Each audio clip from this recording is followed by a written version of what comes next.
Hi guys, welcome back to our channel. Guys, మన channel cricket సంబంధించిన ప్రతి చిన్న అప్డేట్ మన ఛానల్లో రెగ్యులర్ వస్తుంటాయి. ఇంకా మన ఛానల్ని సబ్స్క్రైబ్ చేసుకోకపోతే గైస్ వెంటనే సబ్స్క్రైబ్ చేసుకోండి అండ్ పక్కన బ్లెక్ని యాక్టివేట్ చేసుకోండి. అండ్ అదే ఇంకా మా వీడియో లెక్ చెప్తే గైస్ వెంటనే లెక్ చేసి మన వీడియోలోకి అయితే ఎంటర్ అవుదాం. గైస్ తప్పకుండా లెక్ చేయండి. లెక్ చేస్తే మన వీడియో మార్కెట్కి ఫాస్ట్ రీచ్ అవుతుంది. అండ్ హెల్ప్ చేయడం కూడా మర్చిపోకండి. ఇక ఐపీఎల్ 2026 మినీ యాక్షన్ లో సిఎస్కే టార్గెట్ చేసే ప్లేయర్స్ ఎవరు అనేది మనం ఈ వీడియోలో అయితే చూద్దాం. గైస్ తప్పకుండా చివరకు చూస్తేనే మీకు క్లారిటీ అయితే అర్థమవుతుంది. అండ్ మీ యొక్క ఒపీనియన్ కూడా కింద కామెంట్స్లో అయితే మెన్చండి. అండ్ మీ యొక్క ఫేవరెట్ టీమ్ ఏదనేది కూడా ఖచ్చితంగా కింద కామెంట్స్లో అయితే మెన్చండి. ఇక మెయిన్గా సిఎస్కే దగ్గర 9 స్లాట్లు అయితే మిగిలి ఉన్నాయి. దాంట్లో 4 ఓవర్సీస్ స్లాట్స్ అయితే ఉన్నాయి. సో కాబట్టి మరి 9 స్లాట్లకి వీళ్ళ దగ్గర చాలా అంత అమౌంట్ అయితే ఉందని చెప్పుకోవచ్చు. ఈజీగా మంచి డెడ్లీ టీమ్ అయితే వీళ్ళు బిల్డ్ చేసుకునే ఛాన్స్ అయితే మనకి కనబడుతుంది. సో వీళ్ళ దగ్గర 43.40 crores అయితే మిగిలి ఉన్నాయి. ఒక్కసారి వీళ్ళ యొక్క లైనప్ చూసుకుంటే అక్కడ Ruturaj Gaikwad captain, Sanju Samson, Ayush Mhatre, Dewald Brevis, Shivam Dube, number 6 అనేది వీళ్ళకి ఖాళీగా కనబడుతుంది. నెంబర్ 7లో చూసుకుంటే ఎంఎస్ ధోని వికెట్ కీపరు, 8లో కూడా ఖాళీగా కనబడుతుంది. 9లో అన్షుల్ కాంబోజ్, 10లో నాథన్ ఎలిస్, 11లో నూర్ అహ్మద్, ఇంపాక్ట్ ప్లేయర్గా ఖలీల్ అహ్మద్. ఓవరాల్ చూసుకుంటే వీళ్ళకు 2 స్లాట్స్ అయితే మిగిలి ఉన్నాయి అక్కడ, నెంబర్ 6 అండ్ నెంబర్ 8. ఇంకా మెయిన్గా చూసుకుంటే గత సీజన్లో సిఎస్కే ప్రాబ్లమ్స్ వచ్చేసి పవర్ ప్లేలో వీళ్ళదే లోయెస్ట్ యావరేజ్ ఉందని చెప్పుకోవచ్చు అన్ని టీమ్స్తో పోలిస్తే గిట్ట. And fearless approach. అండ్ మెయిన్గా చూసుకుంటే చేజింగ్లో వీళ్ళైతే 170+ టార్గెట్ అయితే చేయలేకపోయింది చాలా సార్లు. సో కాబట్టి ఈ యాక్షన్లో అన్నిటిపైన కూడా వీళ్ళైతే ఫోకస్ అయితే పెడతారు. ఇక వీళ్ళు టార్గెట్ చేసే ఫస్ట్ ప్లేయర్ వచ్చేసి కెమెరన్ గ్రీన్. ఖచ్చితంగా 100% కెమెరన్ గ్రీన్ కోసం అయితే వీళ్ళైతే వెళ్తారు. గ్రీన్ కోసం 25 to 30 crores పెట్టినా అని మనం ఆశ్చర్యపోవాల్సిన అవసరం లేదు. ఎందుకంటే వీళ్ళ దగ్గర ఆల్మోస్ట్ టీం మొత్తం బిల్డ్ అయింది.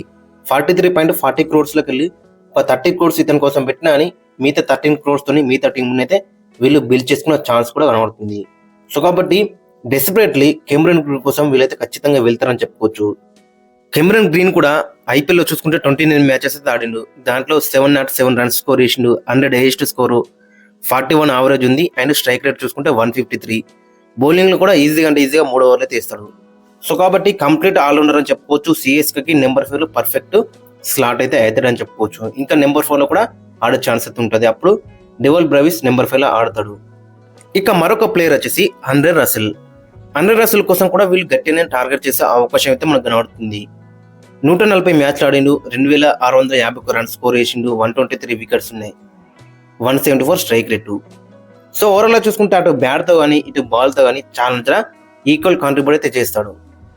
గత సీజన్లో కొంచెం ఫామ్ అనేది డిప్ అయింది. బట్ ప్రీవియస్ సీజన్స్లో మనం చూసినాం ఇతను ఏ విధంగా రాణించిండో కేకేఆర్కి. సో కాబట్టి ఖచ్చితంగా ఇతని కోసం అన్ని టీమ్స్ వెళ్తాయి. అండ్ సిఎస్కి కూడా ఇతని కోసం వెళ్ళే ఛాన్స్ అయితే మనకి ఎక్కువ కనబడుతుంది. అండ్ చెన్నై పిచ్ కొంచెం స్లో రన్స్కి ఎక్కువ హెల్ప్ ఉంటుంది. అక్కడ రసల్ కూడా బౌలింగ్లో స్లో రన్స్ చాలా వేస్తాడు. కాబట్టి ఖచ్చితంగా చెన్నై సూపర్ కింగ్స్ ఇతని కోసం వెళ్ళే ఛాన్స్ అయితే మనకి ఎక్కువ కనబడుతుంది. ఇక నెక్స్ట్ ప్లేయర్ వచ్చేసి కూపర్ కొనోలి కోసం కూడా చెన్నై వెళ్ళే ఛాన్స్ అయితే మనకి ఎక్కువ కనబడుతుంది. ఎందుకంటే ఇతను నెంబర్ 8లో పర్ఫెక్ట్ స్లాట్ అవుతాడని చెప్పుకోవచ్చు చెన్నై సూపర్ కింగ్స్కి. వీళ్ళకి మెయిన్గా చూసుకుంటే నెంబర్ 5 అండ్ నెంబర్ 8లో 2 ప్లేస్లు అయితే ఖాళీ ఉన్నాయి. ఆ నెంబర్ 8లో ఇతను ఖచ్చితంగా పర్ఫెక్ట్ స్లాట్ అవుతాడు. బౌలింగ్లో చూసుకుంటే లెఫ్ట్ ఆర్మ్ ఆర్థడాక్స్ అయితే ఎత్తాడు. ఇప్పుడు మీకు జడేజా లేడు, సో లెఫ్ట్ ఆర్మ్ ఆర్థడాక్స్ స్పిన్నర్సే కనబడతలేరు. సో కాబట్టి ఇతని కోసం ఖచ్చితంగా చెన్నై సూపర్ కింగ్స్ వెళ్ళే ఛాన్స్ అయితే మనకి ఎక్కువ కనబడుతుంది. అండ్ రీసెంట్గా జరిగిన ఓడిఐ సిరీస్లో చాలా బెటర్ పర్ఫార్మెన్స్ అయితే చేసిండు with the bat and with the ball. So కాబట్టి ఖచ్చితంగా ఇతని కోసం కూడా సిఎస్కే వెళ్ళే ఛాన్స్ అయితే మనకి ఎక్కువ కనబడుతుంది. ఇక నెక్స్ట్ ప్లేయర్ వచ్చేసి లయమ్ లివింగ్స్టోన్ కోసం కూడా వీళ్ళు టార్గెట్ చేసే అవకాశం అయితే కనబడుతుంది. లివింగ్స్టోన్ ఐపీఎల్లో చూసుకుంటే 49 మ్యాచెస్ ఆడిండు. దాంట్లో 1051 రన్స్ స్కోర్ చేసిండు, 94 highest, 26 average, 158 strike rate, 13 wickets అయితే తీసుకున్నాడు. గత సీజన్లో కొంచెం ఫామ్ అనేది డిప్ అయింది. 10 మ్యాచ్ ఆడితే దాంట్లో 112 రన్స్ మాత్రమే స్కోర్ చేసిండు, ఒక 54 మాత్రం ఉంది. హైయెస్ట్ స్కోర్ వచ్చేసి 133 స్ట్రైక్ రేటు, 2 వికెట్లే తీసుకున్నాడు. బట్ ఇతని ఎబిలిటీ అందరికి తెలిసిందే కదా. తనదైన రోజున ఒంటి చేత్తో మ్యాచ్ అయితే గెలిపిస్తాడు. చాలా హార్డ్ హిట్టర్ అని చెప్పుకోవచ్చు. అండ్ బౌలింగ్లో కూడా ఆఫ్ స్పిన్ వేస్తాడు అండ్ లెగ్ స్పిన్ వేస్తాడు. లెఫ్ట్ హ్యాండర్లకి ఆఫ్ స్పిన్ వేస్తాడు అండ్ రైట్ హ్యాండర్లకి లెగ్ స్పిన్ అయితే వేస్తాడు. సో ఇతని కోసం కూడా వెళ్ళే ఛాన్స్ అయితే కనబడుతుంది. ఇక మరొక ప్లేయర్ వచ్చేసి గ్లెన్ మ్యాక్స్వెల్. గ్లెన్ మ్యాక్స్వెల్ కోసం కూడా వీళ్ళు వెళ్ళొచ్చు. నెంబర్ 6, నెంబర్ 7లో పర్ఫెక్ట్ సెట్ అవుతారు అక్కడ. గ్లెన్ మ్యాక్స్వెల్ గత సీజన్లో చూసుకుంటే కొంచెం ఫామ్ అనేది డిప్ అయిండు. జస్ట్ 7 మ్యాచెస్ మాత్రం ఆడిండు, 48 రన్స్ మాత్రం స్కోర్ చేసిండు. బట్ ఇతని గురించి మనందరికి తెలిసిందే కదా. మరి అంతకుముందు సీజన్లో చాలా బెటర్ రాణించిండు. ఓవరాల్ ఐపీఎల్ కెరీర్లో చూసుకుంటే 141 మ్యాచెస్ ఆడిండు, 2819 రన్స్ స్కోర్ చేసిండు, 95/23 యావరేజ్ ఉంది అండ్ 155 స్ట్రైక్ రేటు, 41 వికెట్స్ తీసుకున్నాడు. బౌలింగ్లో కూడా కాంట్రిబ్యూట్ చేస్తారు కాబట్టి ఖచ్చితంగా ఇతను కూడా టార్గెట్ చేసే అవకాశం అయితే కనబడుతుంది. ఇక మరొక ప్లేయర్ వచ్చేసి డేవిడ్ మిల్లర్. గత సీజన్లో చూసుకుంటే వీళ్ళకి ఫినిషింగ్లో కొంచెం ఇబ్బంది అయితే పడ్డారు. ఖచ్చితంగా ఆ చేజింగ్లో ఆ ఫినిషింగ్లో ఇబ్బంది అయితే పడ్డారు. So designated finisher like David Miller కూడా ఉంటే మాత్రం చాలా బెటర్ అయితే అవుతుంది నెంబర్ 5, నెంబర్ 6, నెంబర్ 7లో.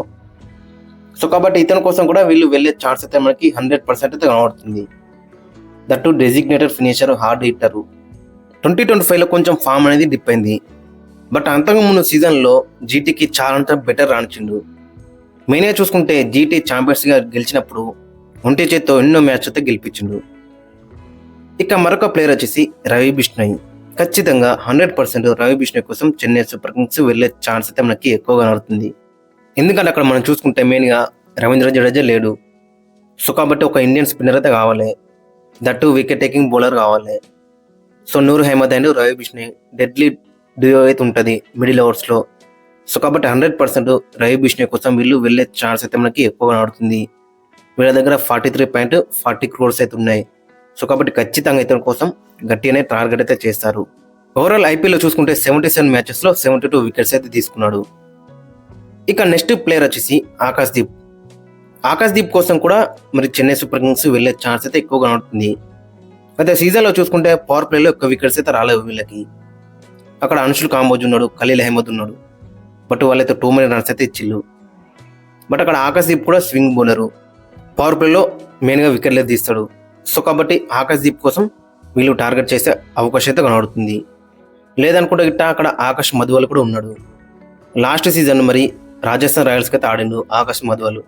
మరి చెన్నై సూపర్ కింగ్స్ పైనే 3 వికెట్లే తీసుకున్నాడు, 29 రన్స్ మాత్రం ఇచ్చి ప్లేయర్ ఆఫ్ ది మ్యాచ్ కూడా గెలుచుకున్నాడు. సో కాబట్టి ఆకాష్ మధువాల్ కోసం కూడా వీళ్ళు వెళ్ళే ఛాన్స్ అయితే మనకి ఎక్కువగా ఆడుతుంది.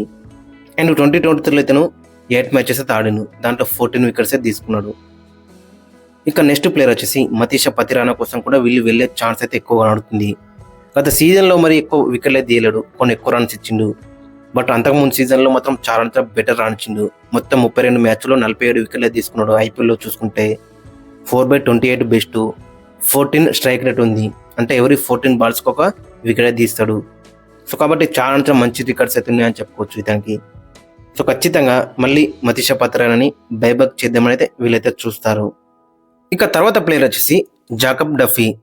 ఖచ్చితంగా జాకబ్ డఫీ కోసం అయితే ఖచ్చితంగా వీళ్ళైతే 100% వెళ్ళే ఛాన్స్ అయితే మనకి ఎక్కువగా అవుతుంది. ఎందుకంటే సిఎస్కే కోచ్ వచ్చేసి ఫ్లేమింగ్.